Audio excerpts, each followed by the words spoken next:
TV 24 news ವಾಹಿನಿಗೆ ಸ್ವಾಗತ.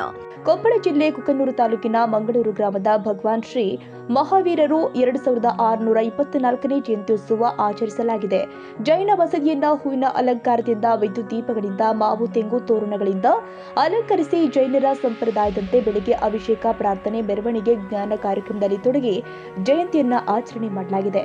ಅದೇ ರೀತಿಯಾಗಿ ಮಹಾವೀರ ಭಾವ ಬೀದಿ ಬೀದಿಗಳಲ್ಲಿ ಮೆರವಣಿಗೆ ಮೂಲಕ ಜೈನ ಮಂಟಪಕ್ಕೆ ಕುಂಭ ಮೇಳದೊಂದಿಗೆ ಜೈನ ಧರ್ಮದವರು ಮತ್ತು ಊರಿನ ಮುಖಂಡರು, ಸಮಾಜ ಸೇವಕರು ಈ ಕಾರ್ಯಕ್ರಮಕ್ಕೆ ಪಾಲ್ಗೊಂಡು ಸಮಾಜದ ಅಧ್ಯಕ್ಷರು ಆದ ಎಂಎ ದೇಸಾಯಿ, ಮಂಗಳಪ್ಪ ದೇಸಾಯಿ, ನಾಗರಾಜ್ ದೇಸಾಯಿ, ಚಂದ್ರನಾಥ್ ಭರ್ತೇಶ್, ಪದ್ಮಣ್ಣ ಪಲ್ಲೇದ್, ಗುರುರಾಜ್ ದೇಸಾಯಿ, ಅನಿಲ್ ಕುಮಾರ್ ಎಂ, ಕೆಂಭಾವಿ, ಜಾಲಮ್ಮ, ಸುನಂದಮ್ಮ, ರೇಖಾ ದೇಸಾಯಿ, ಸಾವಿತ್ರಿ, ಪವಿತ್ರ, ಪದ್ಮಾವತಿ, ಲಕ್ಷ್ಮವ್ವ, ಇನ್ನು ಅನೇಕ ಜೈನ ಧರ್ಮದ ಮಹಿಳೆಯರು ಮತ್ತು ಪುರುಷರು, ಊರಿನ ಮುಖಂಡರು ಸೇರಿ ಮಹಾವೀರ ಜಯಂತಿಯನ್ನ ಅದ್ದೂರಿಯಿಂದ ನೆರವೇರಿಸಲಾಗಿದೆ.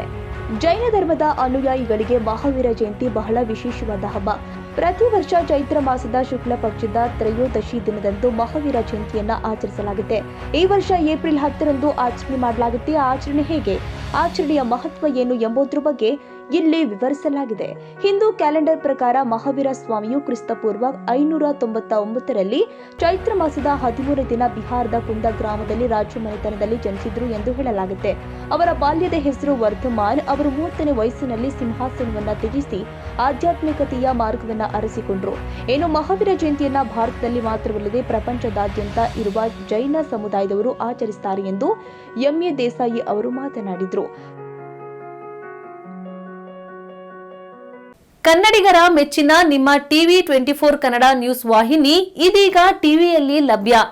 ಕರ್ನಾಟಕ ಮತ್ತು ದೇಶ ವಿದೇಶದ 360 ಡಿಗ್ರಿ ಸುದ್ದಿ ಹಾಗೂ ಉತ್ತರ ಕರ್ನಾಟಕ, ಬೆಳಗಾವಿ, ಬಾಗಲಕೋಟೆ, ಧಾರವಾಡ, ಹಾವೇರಿ, ಗದಗ, ಬಿಜಾಪುರ ಜಿಲ್ಲೆಯ ಕ್ಷಣ ಕ್ಷಣದ ವಿವರವನ್ನ ಪಡೆಯುವುದಕ್ಕೆ ಟಿವಿ 24 ಕನ್ನಡ ನ್ಯೂಸ್ ವಾಹಿನಿಯನ್ನ ಲೈಕ್ ಮಾಡಿ, ವಿಡಿಯೋಗಳನ್ನ ಶೇರ್ ಮಾಡಿ, ಕಮೆಂಟ್ ಮಾಡುವ ಮೂಲಕ ನಮ್ಮ ವಾಹಿನಿಗೆ ಸಹಕಾರ ನೀಡಿ ಮತ್ತು ಚಾನೆಲ್ ಅನ್ನ ಸಬ್ಸ್ಕ್ರೈಬ್ ಮಾಡಿ. Thank you.